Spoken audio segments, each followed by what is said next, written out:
Hello everyone, this is प्रीति कौशिक और आज का जो हमारा टॉपिक है वो है gains of green revolution, significant but not sufficient. यानी कि हमारा टॉपिक है ग्रीन रेवोल्यूशन के अंदर कमियां निकालने का। हमने ग्रीन रेवोल्यूशन की अचीवमेंट पढ़ी कि ग्रीन रेवोल्यूशन आने की वजह से हमें बहुत अच्छा लगा, बहुत ज़्यादा प्रोडक्टिविटी एनहांस हुई, हमारा एरिया इंक्रीज हुआ। वो सारी बातें हम प्रीवियस वीडियो में डिस्कस कर चुके हैं। अब जो हमने डिस्कस करना है वो ये है कि लिमिटेशन क्या है ग्रीन रेवोल्यूशन की। तो चलिए शुरू करते हैं।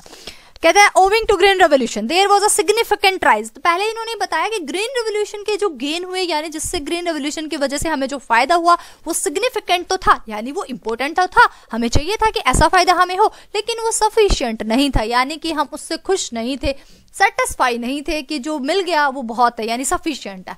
कहता हम ऐसी बात नहीं कह सकते। तो कहता ग्रीन रेवोल्यूशन के अंदर इट मींस कुछ कमियां होंगी। अब वो कमियां क्या थी वो हमने डिस्कस करनी है। कहता owing to green revolution there was a significant rise in crop productivity. जैसे ही ग्रीन रेवोल्यूशन आया तो क्रॉप प्रोडक्टिविटी इंक्रीज हुई, but it was only in relation to our own record in the past. कहते लेकिन ये सब कुछ कैसे हुआ, हमारी पास्ट के रिकॉर्डिंग के मतलब पास्ट रिकॉर्ड के रिलेशन में हुआ। Compare to developed nation the rise in productivity was highly insignificant. जाहिर से मतलब है, कहने के माध्यम को बिल्कुल स्पष्ट कह रहा है, दो लाइनों में बात को सम अप कर रहा है। क्या कह रहा है? कह रहा है कि आपने कहा कि प्रोडक्टिविटी इंक्रीज हुई, हमने कहा हाँ जी हमारी हुई। कहता है किसकी वजह से? हमने कहा ग्रीन रेवोल्यूशन की वजह से हमारी प्रोडक्टिविटी इंक्रीज हुई। कह रहा है आपने जो ये बात कही ना, ये बात आपने किस बेस पे कही कि आपकी ग्रीन रेवोल्यूशन आने की वजह से इस ईयर में आपकी प्रोडक्टिविटी इंक्रीज हो रही है। इट मीन्स आप इसकी जो कंपैरिजन कर रहे हो ना वो लास्ट ईयर के डाटा से कर रहे हो, वो भी इंडिया का डाटा आप ले रहे हो। हमने कहा यस हम यही बात करें। तो कहते हैं लेकिन अगर आप डेवलप्ड कंट्री के साथ या एडवांस नेशंस के साथ अपनी इस प्रोडक्टिविटी की कंपैरिजन करो ना तो ये अभी भी कम है।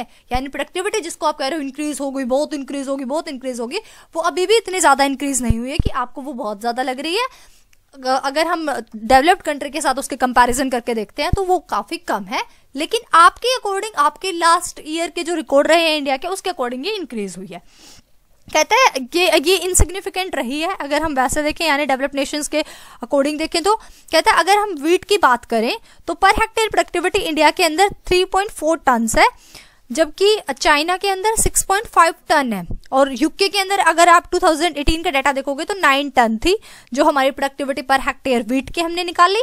अगर राइस की पर हेक्टेयर प्रोडक्टिविटी आप देखोगे तो इंडिया के अंदर 2.4 टन से केवल, और चाइना के अंदर 6.8 टन है, और ये 2018 के अकॉर्डिंग बता रखा है, 2018 में बता रखा है ये इतनी थी। तो जाहिर सी बात है अलग से दिखाई दे रहा है। पहले वीट की बात करें तो 3.4 टन, और कहाँ चाइना 6.5 टन, फिर ऐसे ही इंडिया 2.4 टन राइस की पर हेक्टेयर प्रोडक्टिविटी और चाइना के अंदर 6.8 पर हेक्टेयर प्रोडक्टिविटी। तो जाहिर सी बात है साफ दिखाई दे रहा है कि ये बहुत ज्यादा डिफरेंस है अभी इनके अंदर। फिर कहता है कि लिमिटेड क्रॉप्स, कुछ ऑब्जर्वेशंस के अंदर ये लिमिटेशंस या फिर ग्रीन रेवोल्यूशन के इंडिया के अंदर फेलियर्स को दिखा रहा है। सबसे पहला आता है limited crops. Revolutionary rise in product output due to green revolution is confined mainly to the production of food grains, wheat and rice. कहता है जो रिवोल्यूशनरी राइज हुआ ना आउटपुट के अंदर ग्रीन रेवोल्यूशन की वजह से, वो आया केवल फूड ग्रेन्स के अंदर ही राइज हुआ, यानी लिमिटेड क्रॉप्स के अंदर ग्रीन रेवोल्यूशन आया। लिमिटेड क्रॉप्स कौन कौन सी मेनली बताया इन्होंने कि व्हीट और राइस, जिसकी बात आप बार बार कर रहे हो ना कि प्रोडक्टिविटी एनहांस, उसकी बात केवल लिमिटेड क्रॉप्स में ही कर रहे हो आप। कहता है there has been no similar rise in the production of pulses and commercial crop like jute, cotton, tea etcetera. कहता है ऐसा कोई भी इंक्रीजमेंट नहीं हुआ किसके प्रोडक्शन के अंदर, जैसे कि जूट, कॉटन, टी वगैरह थी ना, यानी इन क्रॉप्स के अंदर कोई भी इंक्रीजमेंट नहीं हुआ इनकी प्रोडक्टिविटी में, इनके प्रोडक्शन में। केवल किस चीज में इंक्रीजमेंट हुआ है? व्हीट और राइस में, यानी लिमिटेड क्रॉप्स के अंदर। तो पहली लिमिटेशन ये थी। दूसरी लिमिटेशन थी uneven spread of green revolution has not been uniform across all regions. जो ग्रीन रेवोल्यूशन का स्प्रेड था वो सभी रीजन्स के अंदर सेम नहीं था।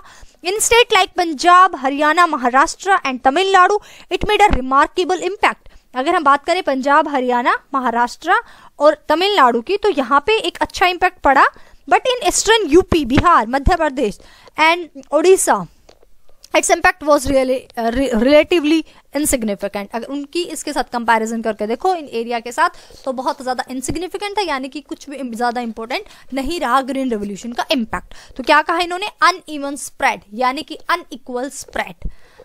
थर्ड पॉइंट में कहता है, यानी ये बताया ना सेकंड पॉइंट में कि बस कुछ एरिया के अंदर, लिमिटेड एरिया के ही अंदर क्या हुआ, इसका अच्छा सिग्निफिकेंट इम्पैक्ट और रिमार्केबल इम्पैक्ट देखने को मिला, जहाँ पे पंजाब, हरियाणा, महाराष्ट्र में इन्होंने बताया है, तमिलनाडु और तमिलनाडु तक, मतलब पंजाब, हरियाणा, महाराष्ट्र और तमिलनाडु 4 स्टेट्स में, और बाकी जो ईस्टर्न यूपी, बिहार है, मध्य प्रदेश है और उड़ीसा है, इनमें इसका इम्पैक्ट बिल्कुल भी नहीं देखने को मिला, या इनसिग्निफिकेंट रहा। थर्ड कह रहा है limited farming population, limited farming population. The bulk of the farming population in India consists of small and marginal farmers. The gains of green revolution have eluded these farmers because HYV technology require expensive inputs which are beyond the reach of marginal farmers. However, rich farming population, though small in number, happens to own the bulk of farming area, which is why the result of green revolution are found to be impressive in result of overall rise in output. कहता है आपने कहा कि green revolution की वजह से हमें फायदा हुआ, लेकिन हम ये कह रहे हैं कि जो फार्मिंग पॉपुलेशन आपकी ग्रीन रेवोल्यूशन के अंडर आई ना, वो लिमिटेड थे। आप कह रहे ऐसा क्यों? कहते हैं जो स्मॉल और मार्जिनल फार्मर्स थे वो आपके इस ग्रीन रेवोल्यूशन का फायदा नहीं ले पाए, HYV टेक्नोलॉजी वो यूज नहीं कर पाए, मॉडर्न इनपुट्स वो यूज नहीं कर पाए, क्योंकि वो अफोर्ड नहीं कर सकते थे। अगर वो अफोर्ड नहीं कर सकते तो इसका क्या मतलब हुआ कि स्मॉल और मार्जिनल फार्मर्स इनको यूज भी नहीं कर पाए। अगर इनको यूज नहीं कर पाए तो कौन इनको यूज कर पाए? कहता है रिच फार्मर्स यूज कर पाए। तो जो रिच फार्मर्स थे वो कितने थे? कहता स्मॉल थे नंबर में। कहता तो इसका क्या मतलब हुआ कि जो फार्मिंग एरिया आया वो कितना था, यानी फार्मिंग पॉपुलेशन थी जो ग्रीन रेवोल्यूशन के अंडर आने वाली वो कैसी थी? कहता वो लिमिटेड थे। लेकिन ग्रीन रेवोल्यूशन का अगर हमने क्या देखा, ओवरऑल इम्पैक्ट देखा, ओवरऑल इम्पैक्ट देखा, एवरेज निकाल ली, तो क्या हो गया, जो रिचर सेक्शन थे उनकी प्रोडक्टिविटी काफी एनहांस होगी। तो जो ओवरऑल और एवरेज बेस पे हमने चेक किया उसकी वजह से तो हमारी प्रोडक्टिविटी एनहांस हो गई।